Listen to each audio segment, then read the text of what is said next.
안녕하십니까, 문근찬입니다. 오늘은 자유, 이성, 그리고 전통, 이 세 가지 단어의 관계에 대해서 살펴보겠습니다.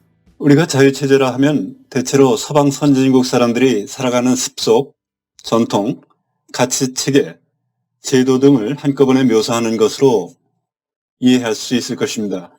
물론 우리 대한민국도 늦게 합류하기는 했지만 서방 자유체제의 일원이라고 볼 수가 있습니다. 역사 속에서 조금씩 발견한 자유체제의 장점이 인정되자 사람들은 자유의 틀을 확장시키기 시작했고, 그러기 위해서 자유사회가 어떻게 작동하는지 질문하기 시작했습니다. 자유체제에 대한 이론은 주로 18세기에 영국과 프랑스에서 체계화되기 시작했습니다. 그중 영국은 자유를 제대로 알았고 프랑스는 잘못 알았습니다. 이렇게 자유이론에서 두 가지 다른 전통을 갖게 되었습니다.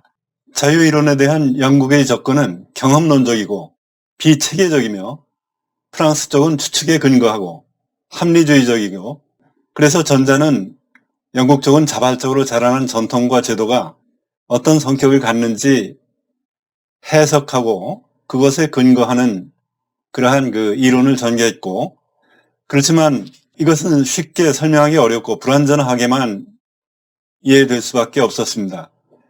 반면 후자, 프랑스 쪽은 종종 시도되었지만 결코 성공하지 못한 유토피아의 건설을 목표로 했습니다.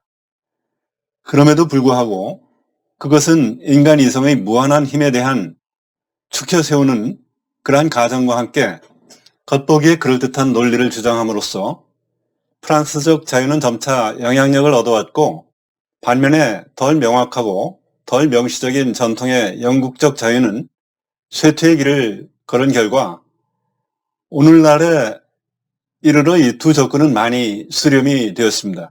오늘은 자유에 대한 영국적 접근 그리고 프랑스적 접근이 어떤 차이가 있었는지, 그리고 왜 차이가 나는지 살펴보도록 하겠습니다. 우리가 사는 자유체제는 본능이나 원시 상태에 좌우되는 자연의 상태가 아닌 문명이라고 하는 인공물입니다.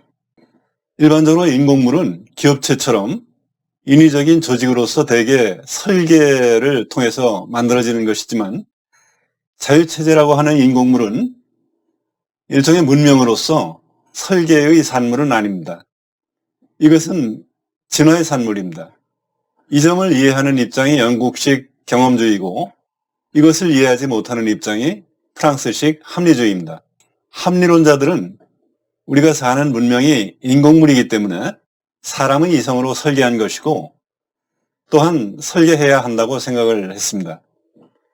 영국식 접근에서 자유체제는 오랜 문명의 역사를 거치며 비자발적으로 이루어진 진화의 산물로 이루어진 질서, 즉 자생적 질서로 이해를 합니다. 사회 질서의 진화 그리고 자유가 그 질서 안에서 어떤 역할을 수행하는지에 대한 개념이 영국과 프랑스 전통 사이에 극명하게 대비되는데, 이는 영국에서는 경험주의적 세계관이 우세하고 프랑스에서는 합리주의적 접근을 하는 데에 직접적으로 기인합니다.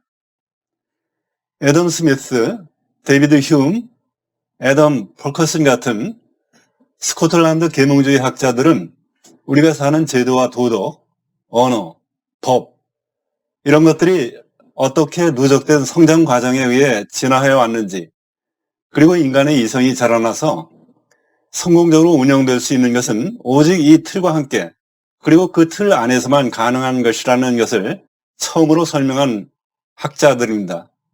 그들은 제도의 기원을 고안이나 설계에서 찾은 것이 아니라 제도가 성공적으로 살아남았다는 그 자체에서 찾았습니다. 처음으로 인간 지능이 설계한 산물이 아닌 명백한 질서, 즉 자유체계의 문명이 더 높은 초자연적인 지능의 설계에 속할 필요가 없고, 그것은 제3의 가능성, 바로 적응적 진화의 결과로서 생겨난 질서임을 알게 된 것입니다. 영국, 스코틀랜드 학자들은 이해의 상충을 조정하기 위해 제도와 전통이라는 인공물이 필요하다는 것을 잘 알고 있었습니다.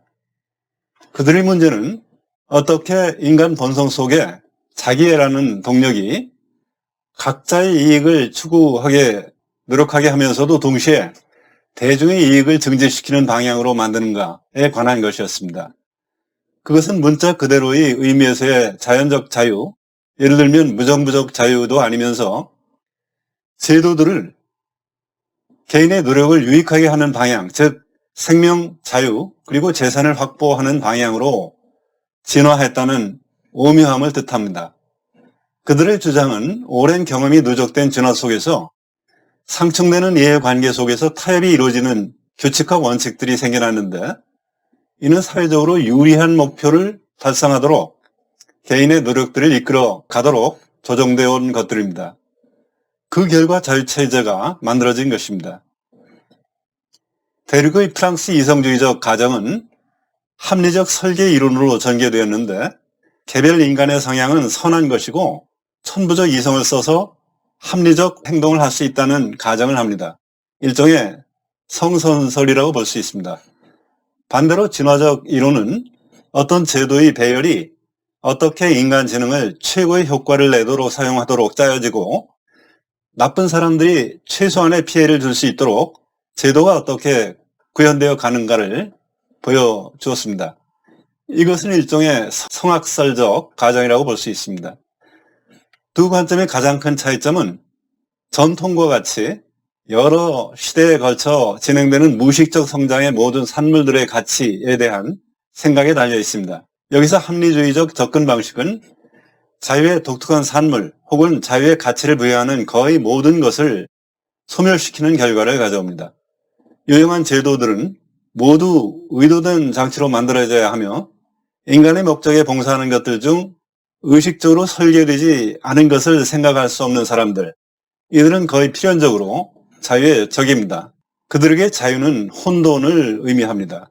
그래서 모든 전통을抹살하고 새로 시작해야 한다며 종종 혁명을 일으킵니다.